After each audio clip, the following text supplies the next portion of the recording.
Гледате Дневникот на Сител. Во студиото со вас Иван Кузмановски. Добро вечер ви и благодарам што сте со нас. Со вас се настаните кои го одбележаа денот. Измените на кривичниот законник добија поддршка од пратениците. СДСМ јавно ги критикуваше, во сала гласаше за. Бојан Маричич избран за нов председател на ДИК. Зголемена поддршка за ЕУ интеграциите открива анкета на Институтот за демократија. Само 11% од етничките македонци поддржуваат уставни измени. Дали визната стратегија на Брисел ќе го реши проблемот на транспортерите? Европската комисија наместо брз одговор најавува стратешка дискусија. Камионите остануваат на граничните премини. Работниците на протест за повисоки плати, СДСМ со поддршка, ВМРО-ДПМН е со обвинувања кон синдикалниот лидер. Трамп објави дека воени бродови пловат кон Иран со повик за преговори. Техеран одговори дека нема да седне на маса под воени закани. А во тема на денот вечерва за јавното мислење и процесот на евроинтеграција разговараме со Марко Трошановски од Институтот за демократија. Останете со нас.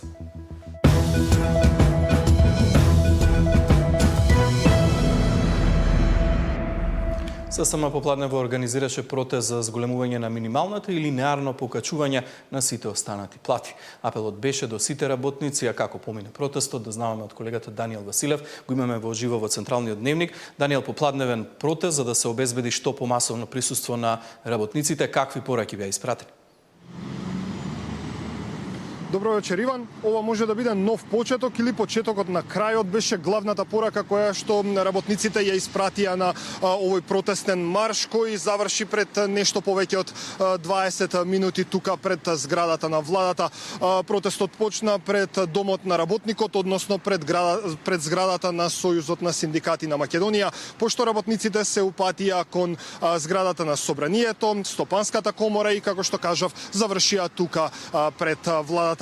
Велат дека за една година работникот осиромашил за 9500 денари, колку што е изголемена минималната синдикална кошница. Исто така најавија дека ова ќе биде само почеток во нивните барања, додека Собранието не го стави на дневен ред зголемувањето на минималната плата на 600 евра, нешто што синдикатите во изминатиот период го бараат, а владата се огради од овие преговори со оглед на тоа што кажа дека работниците и работодавачите треба самите да се договорат дали да има ново зголемување на минималната плата. Главните пораки ги испрати председателот на Сојузот на синдикатите на Македонија. Во продолжение да слушнеме дел од неговиот говор. Доколку до крајот на неделата не предложите измени на законот и сложно не го изгласате за да им помогнете на работниците, работничкиот револт ќе продолжи, ќе биде пожесток, ќе следуваат блокади, ќе следува генерален штрајк.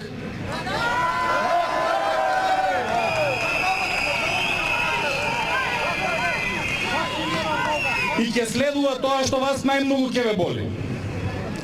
Ќе собереме 10.000 гласови, подписи, со кои ќе станеме овластен предлагач. И ќе бараме 80% да ви се намалат вашите плати. Да, Даниел, ете, слушнавме од изјавата на председателот на ССМ најави за блокади, штрајкови, што се ќе користат како мерки доколку државата не ги исполни нивните барања.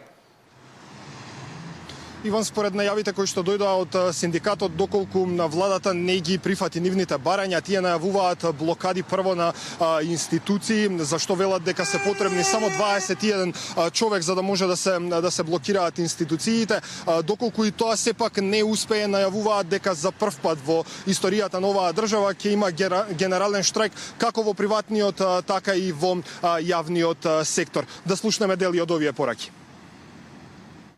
Да ви кажам дека ќе блокираме и улици и институции и ќе донесеме одлука за генерален штрајк прв пат во историја на Македонија во приватен сектор. Па нека работат они на скелиња, нека работат по текстилни фабрики, нека сечат шума, нека градат фабрики. Да видат како е 35 години на овој работник. Доста е. Време е да се разбудиме и да си го заслужиме, добиеме она што навистина го изработуваме во текот на денот. Иван, за крај само да кажам дека Сојузот на синдикати на Македонија веќе подолг период бара зголемување на минималната плата на 600 евра. Неколку пати оваа точка беше ставена на дневен ред на економско-социјалниот совет. Меѓутоа, речиси без исклучок после секоја седница одговорот од присутните таму беше дека се договориле за да се договорат и со оглед на тоа што владата се изеде од овие преговори и кажа дека доколку работниците и работодавачите успеат да се договорат за зголемување на минималната плата, тогаш тие немаат проблем да го прифатат ова барање, меѓутоа нема да учествуваат во преговорите меѓу работниците и работодавачите. Да, Даниел, ќе следиме каков ќе биде одговорот по протестот и од страна на работодавачите и од страна на владата. Ти благодарам за овие информации. Лидерот на СДСМ Венко Филипче денеска даде поддршка на барањата од синдикатот, од ВМРО ДПМН, пак го обвинија раководството на синдикатот дека одбиле понуда за покачување на платите во администрацијата. Синдикалецот на батерии Слободан Трендафилов со плата 3 до 4 пати поголема од минималната, која ја добива благодарејќи на работниците кои членуваат во неговите синдикати, им го сврте грбот и не прифати зголемување на платите во администрацијата за 40% во следните 2 години. Трендафилов ги остави работниците на цедило и без повисоки плати, затоа што е политички заробеник од страна на СДС. Социјалдемократскиот сојуз, освен што ги поддржува барањата затоа што смета дека се легитимни, нема никаква улога во организирањето на овие протести. Втората работа мора да се гледа целата ситуација и низ призма на целокупната економска состојба во државата, како што кажав. Очигледно е дека оваа влада нема капацитет да води добри економски политики и тоа е причината зашто не може да им излезе во пресред на барањето на работниците. За еден час пратениците ги усвоија измените на кривичниот законник, избра нов председател на Државната изборна комисија и членови на комисијата за заштита од дискриминација. Додека лидерот на СДСМ ги критикуваше измените на кривичниот законник пред медиумите, пратениците на СДСМ во салата гласаа за нив. Нов председател на Државната изборна комисија е Бојан Маричич, а откако Џихан Ахмет ја повлече кандидатурата, комисијата за заштита од дискриминација денеска доби само 20 нови членови. Катрина Нешкова ги има деталите. Поминаа измените на кривичниот законник со кои се предвидуваат повисоки казни за корупција извршена од функционери и службени лица, наспроти решенијата што власта на СДСМ и ДУИ ги воведе во 23-та, а со кои се овозможуваше полесно застарување на предметите. Со законското решение се воведуваат и нови кривични санкции во делот на СЕФСИТИ, како и олеснета постапка за пријавување на сторителите на семејно насилство. За измените гласаше владеачкото мнозинство на ВМРО ДПМН Знам вреди, а поддршка даде и пратеничката група на СДСМ. Предлогот за измените на кривичниот законник дојде од власта, но корекцијата всушност беше направена по барање на Уставниот суд, кој поведе постапка за првичните измени донесени пред 3 години.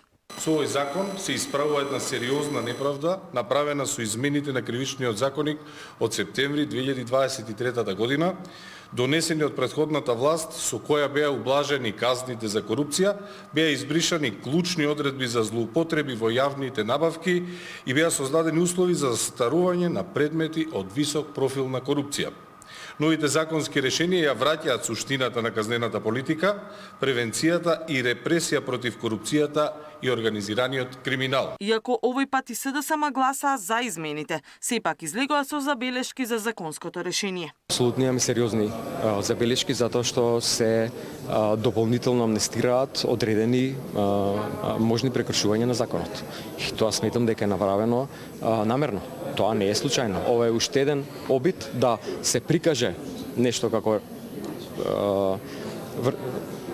реформски закон, поднесување на реформски закон, а на мала врата се дозволуваат амнестии на актуелни функционери. Левица не го поддржа кривичниот законник со образложение дека казните за функционерите се уште се мали, но не гласаше против. Еден системски кривичен законник кој 7 години се чува во ФИОКа, кој работеше експертска група, тој чи нам беше најавен да се донеси до крајот на 2025 година, но тој кривичен законник ние уште не го гледаме, не го донесе ниту претходната власт, очигледно тенденцијата е да не го донесе ниту оваа влада.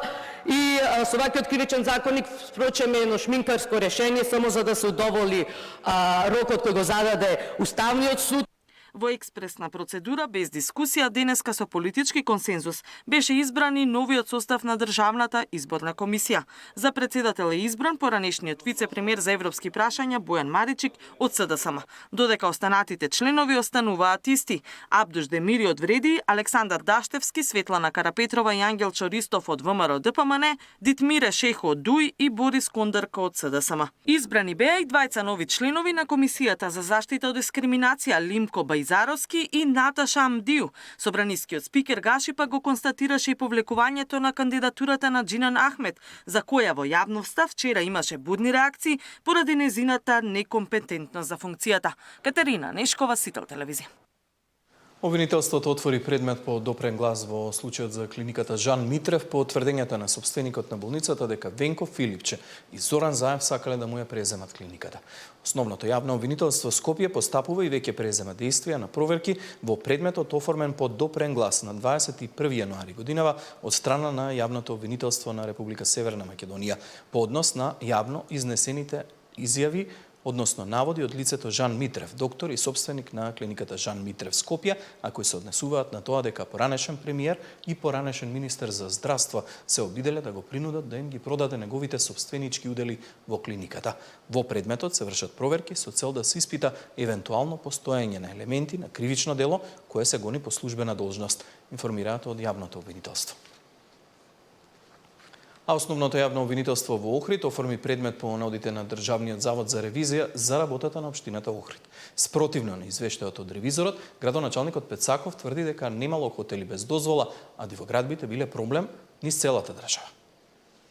Јавното обвинителство отвори предмет по извештајот на Државниот завод за ревизија за општина Охрид, во кој се констатирани неправилности, меѓу кои нелегална изградба на хотелски комплекси и објекти за домување, недонесени урбанистички планови за 20 населени места и пропусти во финансиското работење. Државниот завод за ревизија на 19 декември 2025 го достави ревизорскиот извештај за општина Охрид, кој е доставен на надлежно постапување на основното јавно обвинителство во Охрид.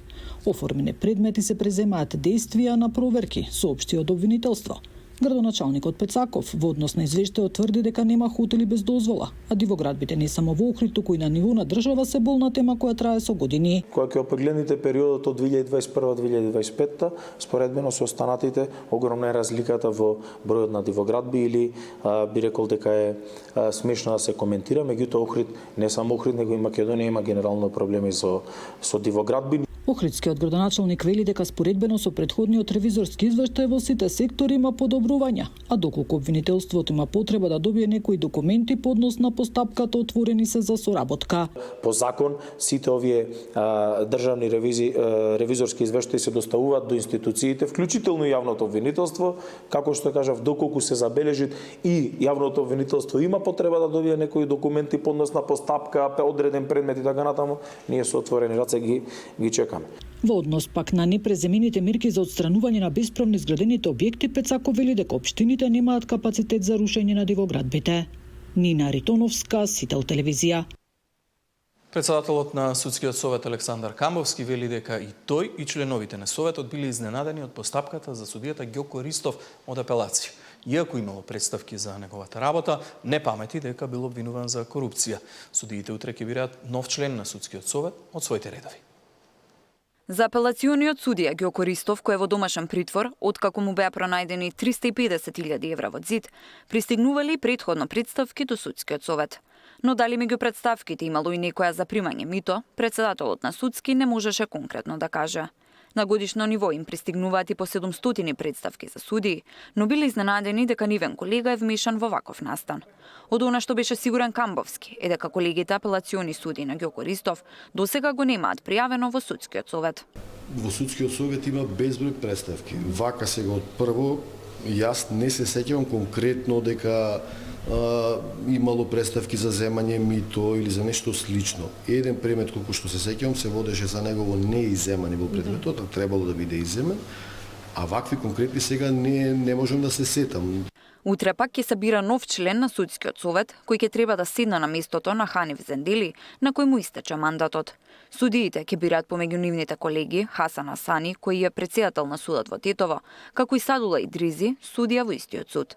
Како кандидати се пријавени и судиите Африм Јакупи од апелација, Улбер Хасани од Скопскиот граѓански суд, Джемал Сейти од Врховен, како и Шпреса Граница Османи од Кривичниот суд Скопје.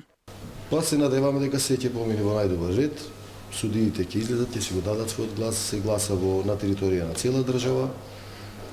И му посакувам среќа и да победи најдобриот, тој што колегите сметат дека е најдобар и најсоодветен за да ги представува судскиот совет. За тоа дали кандидатите за судски совет имале некаква дисциплинска постапка и дали доколку имале можат да станат членови на советот, Камбовски вели досега немале таков случај и се пријавувале само судии со примерно однесување.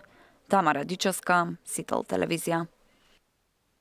Зголемена поддршка за ЕУ интеграциите открива анкета на Институтот за демократија. Само 11% од етничките македонци поддржуваат уставни измени. Дали визната стратегија на Брисел ќе го реши проблемот на транспортерите? Европската комисија наместо брз одговор најавува стратешка дискусија. Камионите остануваат на граничните премини.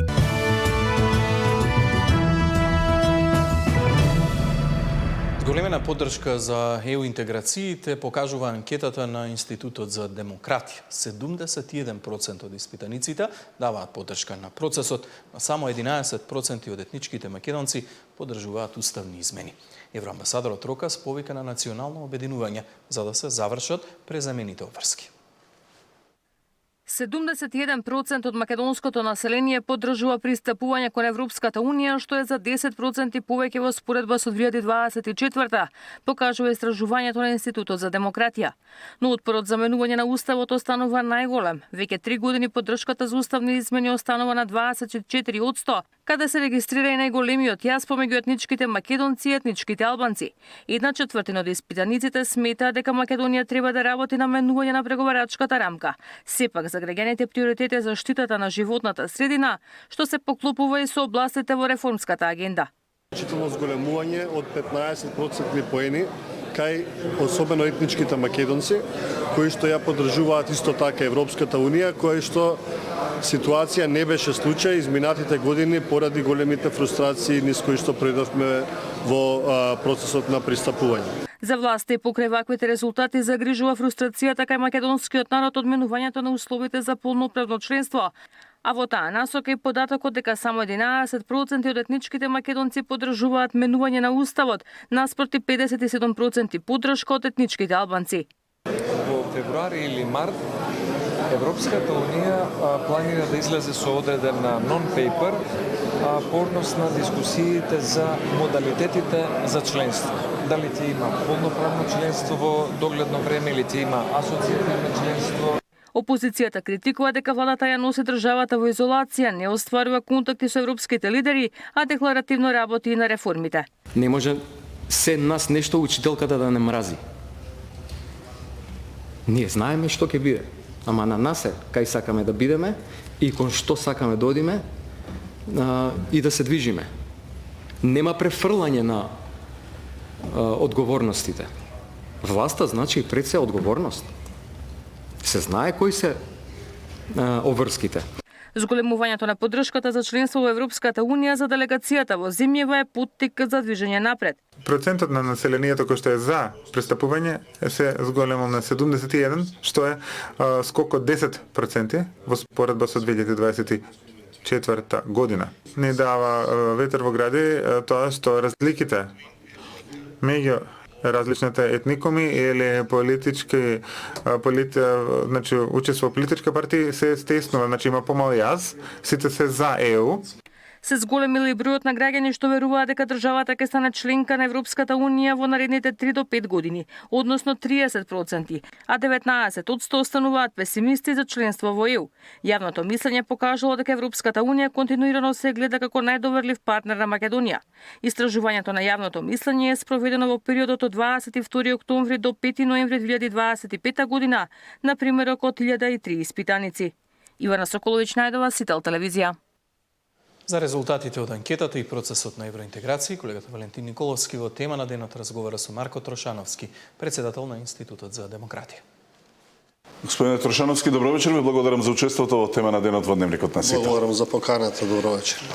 Интересна анкета денеска представивте, вели ова што се промовираше, кои се причините, би сакал да ве прашам за еден ваков став на граѓаните, чуден малку, од една страна голема поддршка за членството во Европската Унија, од друга страна големо против за вметнувањето на бугарите во уставот.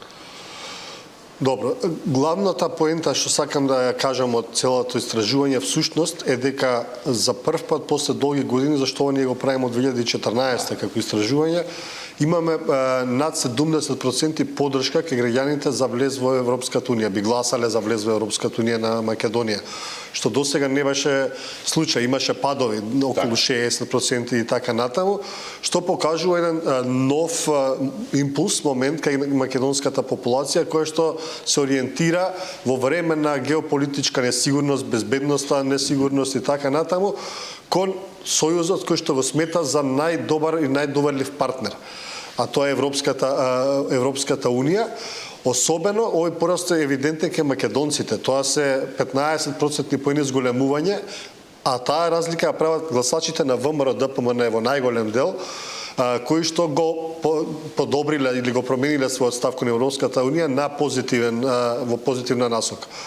Во врска со вашето прашање конкретно, контрадикторен е ставот затоа што навидум, затоа што и самата понуда да се биде дел од Европската Унија од една страна, што како услов подразбира уставни измени од друга страна, е на некој начин контрадикторна. Зошто е контрадикторна? Затоа што зад уставните измени и протоколите кои што се дел од целиот преговарачки пакет стојат многу се уште не додефинирани релации за кои што официјален став од Европската Унија немаме. Односно, кога зборувам за релации, зборувам колку реално обврските со тој протокол превземени, дека историската комисија нели треба да договори историски личности, настани и така натаму, доволно е зборувано да не должам многу. Дали на вистина имплементацијата на тој протокол е дел или не од преговарачката рамка? Мислам дека би било добро владата или нашите партнери во Европа да побараат официјален став на Европската комисија во врска со токму оваа релација, дали воопшто протоколот е или не е дел. Ако тоа го расчистиме, мислам дека оваа противречност, парадоксалност на ставот, да речеме, би исчезнала прилично брзо, бидејќи токму оваа недоумица го произведува истиот. Дали тоа значи дека македонските граѓани, дури да не им се исполни желбата, посакуваното членство во Европската Унија, со уставни измени, со уште една уцена, е главната причина за ваквите резултати? Зошто не им веруваат на бугарите? Не веруваат токму поради овој аспект на протоколот, кој што во него вградува елементи дека треба да преговараме за нашиот идентитет, нашиот јазик и така натаму. Но тоа е едната димензија. Доколку самото тоа преговарање беше врз основа на европски стандарди, каде што ние можеме да кажеме дека сме имале споделена со историја со Бугарија, како што и впрочем сме имале, меѓутоа едностранното толкување на таа историја или одземање на нашиот дел во таа историја како идентитетска категорија е она што најмногу создава недовербата. Дополнително имавме изјави, вклучително и од веќе сега поранешниот председател Радев, каде што се зборува за искоренување на македонизмот како идеологија и слично. Овие маргиналците и екстремистите во бугарската сцена не ни коментира, и мислам дека не треба да се коментира. Меѓутоа, сето тоа заедно со она објаснувачка позиција на Бугарија, што е исклучително негаторска и антицивилизацијска, би рекол, од почетокот на овој спор кој што ја испрати до европските институции, ја создаде и ја генерира оваа недоверба. Добро, дури еве во ова предизборие веќе во Бугарија, например, бугарското МНР веднаш реагираше на изјавата на министерот Муцунски, нарекувајќи неговите ставови повторливи, нејасни, манипулативни, а притоа мисли на изјавите дека моќни центри во Европската Унија дека имаат идеи како да ги седнат на заедничка маса Софија и Скопје да изнедат решение. Дали тоа значи дека Софија отфрла какви било идеи, па дури нека доаѓаат и од Брисел? Па да, позицијата на Бугарија за сега официјална е дека ние не бараме ништо повеќе од тоа што е договорено, а тоа што е договорено е токму тоа што за нас е нејасно дали договореното подразбира условување по историски идентитетски теми или пак преговарање по по копенхашките критериуми и објективен пристап. Така што за бугарската позиција прашањето на некој начин е затворено со голема победа. Со голема победа за која што ние застанавме како политичка елита во тој период и ја прифативме, да речеме, таа формулација во документите. Не знам дали тоа може да се промени на некој начин, меѓутоа, она што го реков, нејаснотијата останува и провејува. Поголемиот дел од академската, експертската јавност вели дека тој протокол е поврзан со преговарачката рамка. Бугарските општественици, политичари го тврдат истото, меѓутоа ние немаме официјален став, бидејќи поврзувањето во рамката со обврските од тој протокол не е директно, туку имплицитно направено. Ако Муцунски вели дека има идеи кои што не може да ги обелодени јавно, бидејќи ад хок ќе бидат веднаш отфрлени од Софија, што гледаме веднаш со оваа реакција. Имате ли информации за какви идеи станува збор? Дали низ бриселските кулуари се шират тие идеи? Разбирливо е што тие идеи не се јавно комуницираат, секако бидејќи ризикот истите да бидат однапред уништени, дискредитирани и така натаму е преголем и мислам дека такви суптилности за кои што во голем дел може да стои неинформираното јавно мислење на двете страни, во двете земји и да ја уништат, треба да бидат разговарани надвор од очите на јавноста. Мислам дека дел од тие се проциркулирани во нашата јавна дебата, меѓутоа сепак не би требало барем во старт да ги изложувам истите и го разбирам министерот зошто тоа не го прави, од причини што треба да се даде некаква шанса. Она што за сега е евидентно дека такви разговори нема се уште, иако точно е дека разбирањето во Европската Унија, во Брисел, самиот Кошта констатираше дека треба да се земат предвид и загриженостите на македонската и барањето гаранции дека ги на македонската страна, има подобро разбирање за какви потенцијални штети може или каде може би да застрани преговарачкиот процес на Македонија во Брисел. Дека постојат такви иницијативи, постојат, меѓутоа се уште одговор од едната страна за тие разговори нема.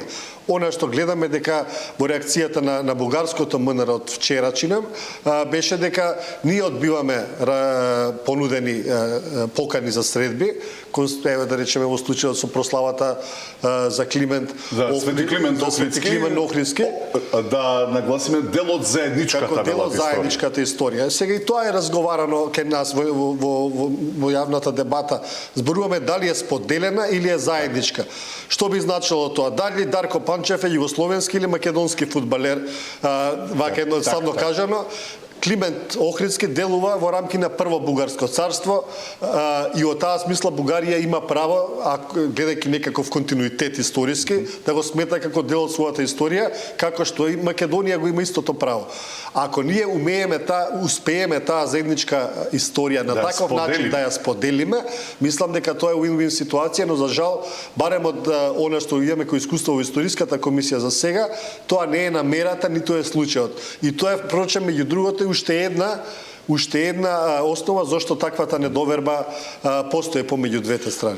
Може ли овие идеи да бидат на некој начин инкорпорирани во тоа што денеска го изјави подпредседателот на Собранието Милошевски, дека февруари, најдоцна март, треба да излезе non-paper, еден со идеи за проширувањето на Европската Унија, дали ќе се работи за полноправно членство или за некакви видови асоциација?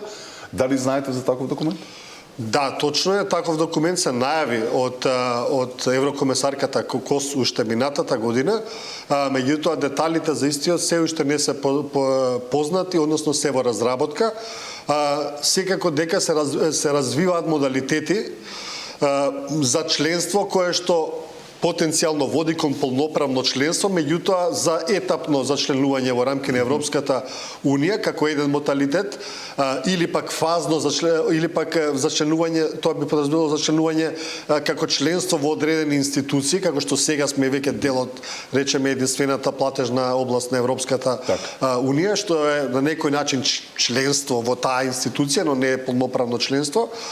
Тоа е едниот модалитет. Другиот модалитет е членство во сите институции без право на глас, да не можеме да се блокираме самите едни со други, што е разбирливо од причина што Балканот и билатералните односи се доста влошени во него, така што тие проблеми не им требаат на Европската унија. Да, во такви случаи дали би било сменето и правилото за едногласност во текот на преговарачкиот процес за отворање и затворање на поглавјата? Тоа е најглавното прашање, дали било кој од тие модалитети е потребно да биде изгласан со консензус.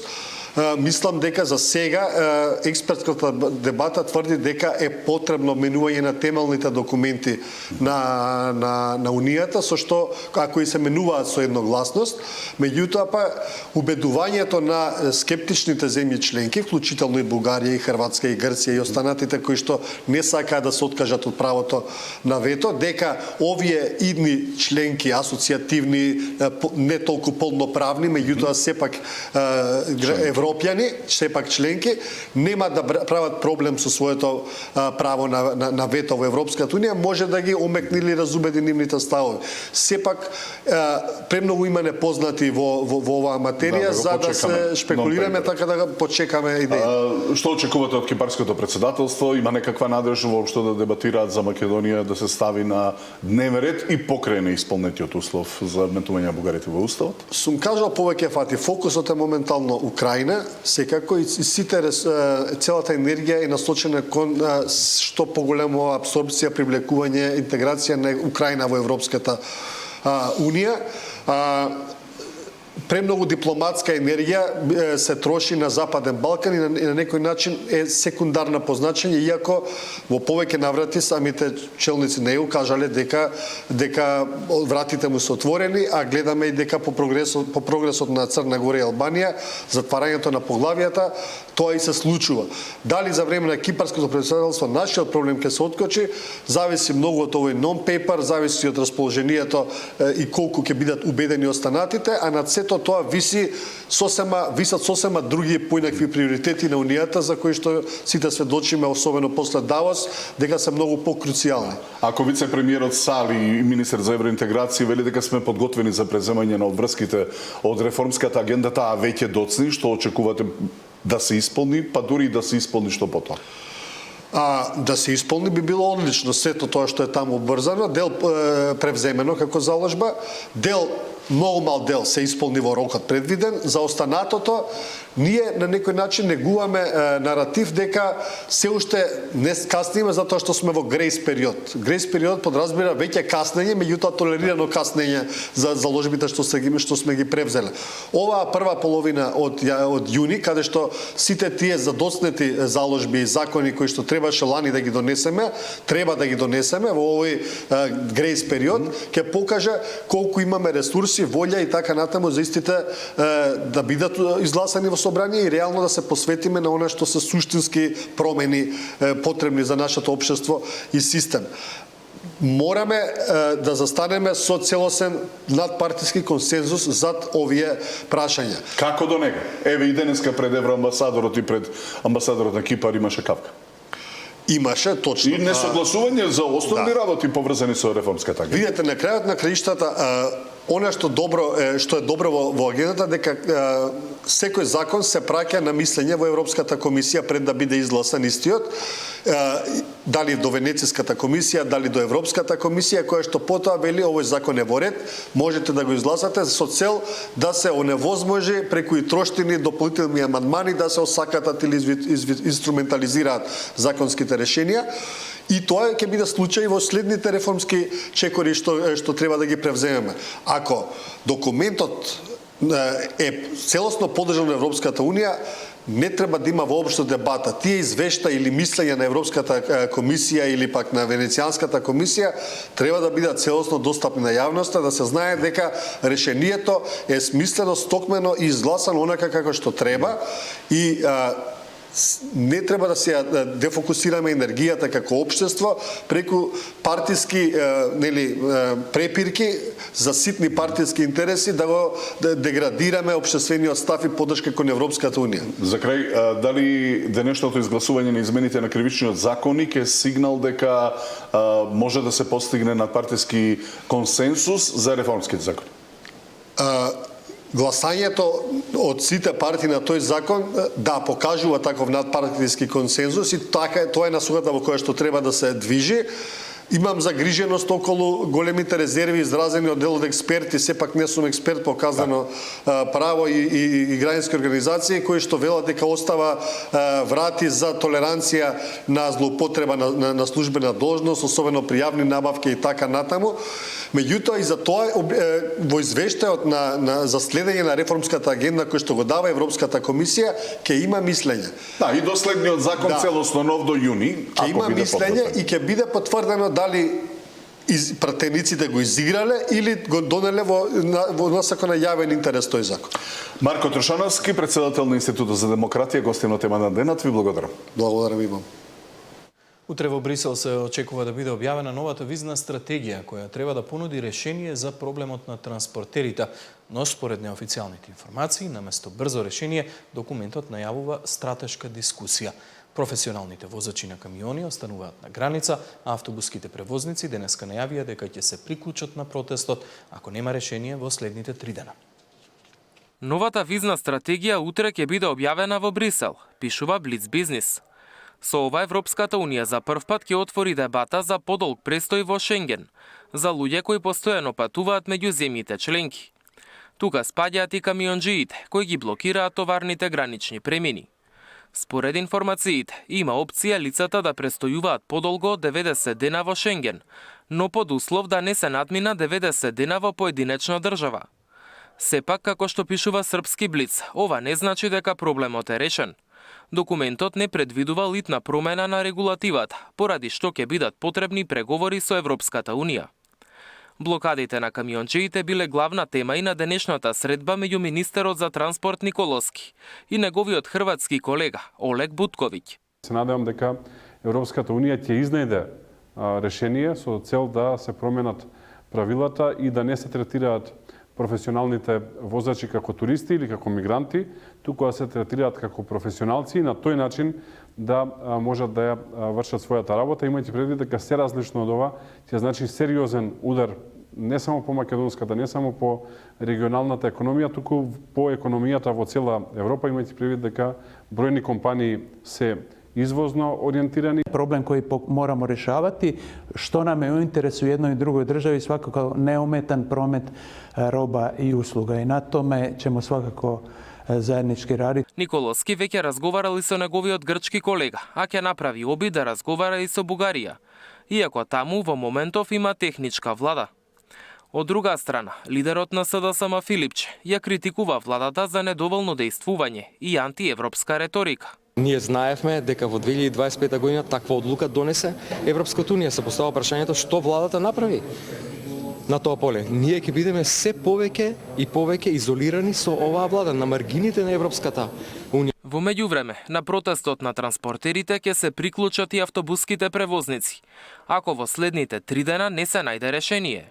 Позитивни сигнали веќе добивме денешниот ден од утрово, дека разгледуваат можноста за зголемување на деновите поминати на нашите возачи во Европска унија. И будно следиме дали денешниот ден до крајот на денот или утрешниот ден ќе добиеме конечен став од Европската комисија за олабавување, едноставно кажано, за да можеме да функционираме. Граничните премини во Македонија, Србија, Босна и Херцеговина и Црна Гора се блокирани трет ден, поттикнати од новиот електронски систем за влез и излез од Европската унија. Според проценките, дневните загуби на Западен Балкан се над 100 милиони евра. Мартин Арсов, Сител телевизија.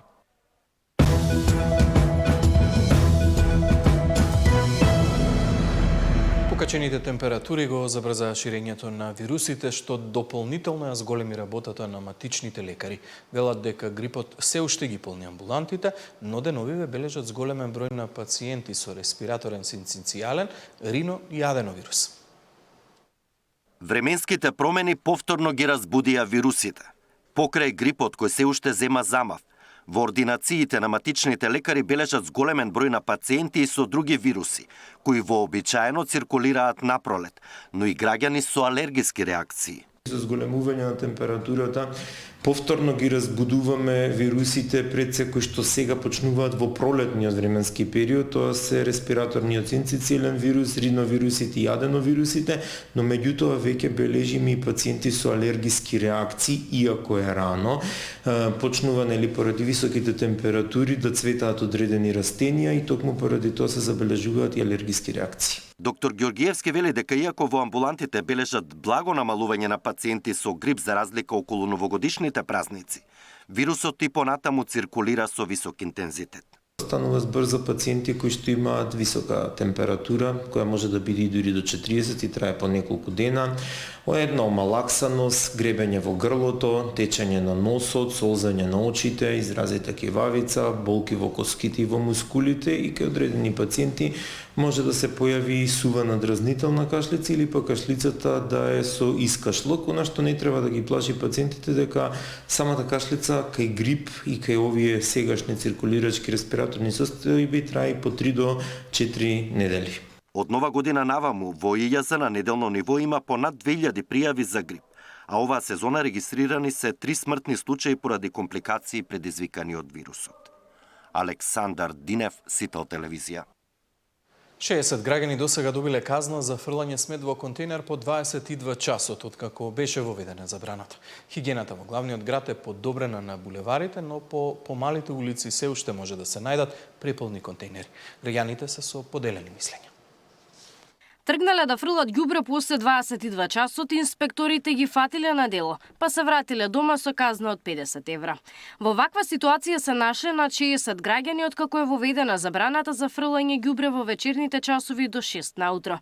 Помина периодот на опомени и адаптација. Инспекторите веќе казнуваат. Ги прашавме граѓаните дали мерката вроди со плод.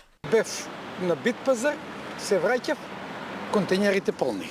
Зборува дека ќе биде чисто, ама се уште не. Секој ден многу гледам чисти се, но на некои места не баш. Не знам, луѓето се различни, некои фрлаат во текот на целиот ден. Во аеродром имам приметено дека многу мислам, не ги чистат толку често. Ако би можело повеќе, тогаш би било чисто. А и до луѓето е да ви кажам. Сител денеска направи обиколка. На Пладне контейнерите на главните булевари беа празни, но во малските контейнери наидовме и такви кај кои преливаше ѓубрето. Градоначалникот на град Скопје е задоволен од мерката. Вели дека со неа се воспоставило ред во градот. Ако во минатото имаше депонии околу контейнерите кои што дел од нив беа предизвикани поради нефункционалноста на комунална хигиена која што ја средивме изминатиот период генерално, останатиот дел се должеше на тоа што немаше ред во одлагањето на отпадот. Најпрво за почеток, како што ги информирав и граѓаните и јавноста, започнавме со опомени, но откако последователно по неколку пати, особено од правни лица, се повторуваа грешките, почна да се изрекуваат и казни, и се изрекуваат казни, особено во централното градско подрачје, каде што малце потешко им одеше на некои стопанственици додека влезат во ред. Комуналната инспекција спровела 240 контроли на градилишта низ Скопје, кои резултираа со 25 опомени и 11 казни од по 1300 евра. Габриела Лескова, Сител телевизија.